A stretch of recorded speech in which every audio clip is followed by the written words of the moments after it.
Chapter 22, Memphis. Despite the terms of his parole that forbade David Hunter Duncan from leaving Harris County without permission, he flew to a private airport outside of Memphis to coordinate the release of his son, Delbert Wayne Duncan. He was not concerned about tripping up alarms at the offices of community supervision. Ever since the first Houston bio attack, the Harris County Community Supervision and Corrections Department had been placed on emergency shutdown. Acting Director Tecumseh Sherman Johnson Sr. had resisted efforts to reopen the offices, despite the evidence that all 5 targeted sites had been hit with benign powders to mislead investigators. Eventually, they set up an office at an old warehouse, but David Hunter Duncan's supervisor had not been called back to work yet, and David Hunter Duncan did not have to report. In another 2 months, he would complete his sentence, and David Hunter Duncan would never again worry about the terms of his parole. David Hunter Duncan's longtime friend, Glendale Woods, owned and operated a Cessna 6-seater that comfortably flew 3 people.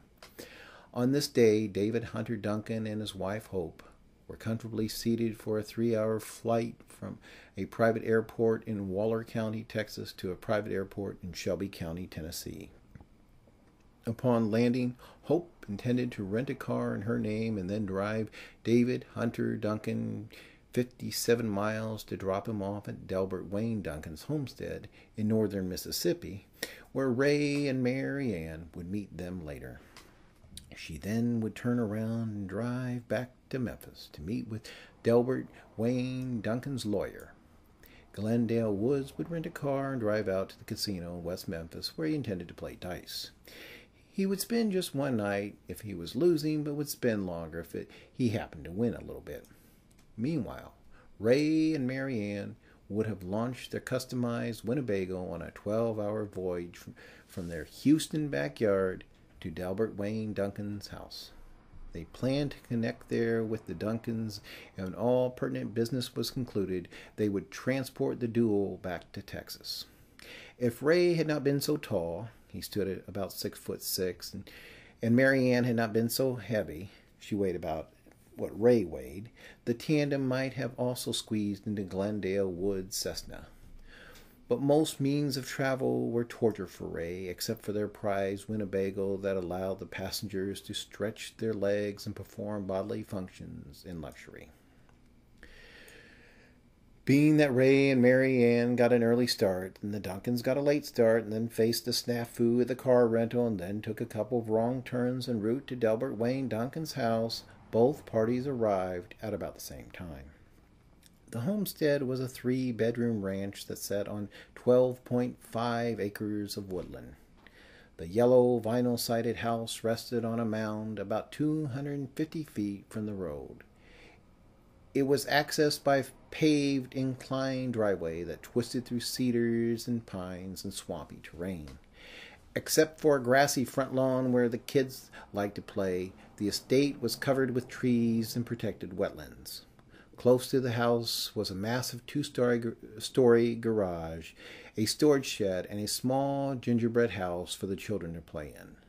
7 automobiles in various states of disrepair were parked at the end of the driveway. David Hunter Duncan performed a somber inspection of the property. There was not much that had not been vandalized. The garage and the tool shed had been gutted, and the vinyl siding had been ripped from the outer walls and strewn across the sylvan backyard. The seats of every car had been ripped open, and the door interiors had been torn from their housing. The house looked even worse on the inside. Windows broken, walls mangled, flooring eviscerated, clothes heaped in fabric dunes. They weren't looking for contraband, David Hunter Duncan informed the silent assemblage. They were looking for cash. Ray served up surf and turf MREs along with a fresh salad. Meals ready to eat had been developed for the military to deliver hot, individualized dinners in disposable packages. A Joseph Fund company refocused the technology for camping and sailing and just about every other form of travel.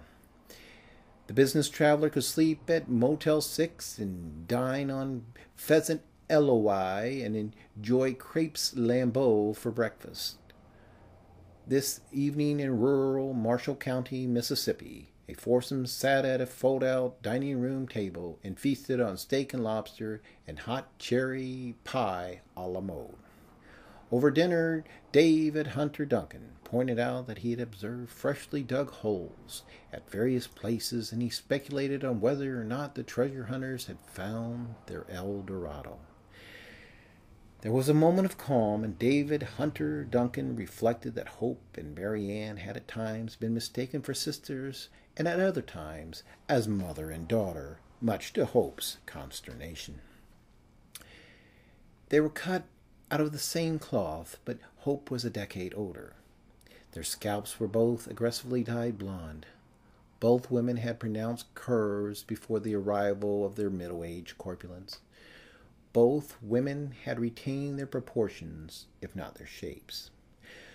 The ladies would look at home in a million American places, but they would only look at home in America. Theirs was a look that flaunted era and geography as boldly as it had ever been flaunted. Peace was broken by the NASCAR-sanctioned vroom of Hope's cell. Jennifer Dolores Duncan, Delbert's wife and mother of his children, called from her parents' house 100 miles away. Using her own squeaky, faltering voice, she pleaded with Hope and David Hunter Duncan to leave immediately. They'll kill you if they see you there. They'll torture you until you tell them where every penny is. Get out of there now! Ray found an RV campground just a few miles away, and that's where the foursome spent the night.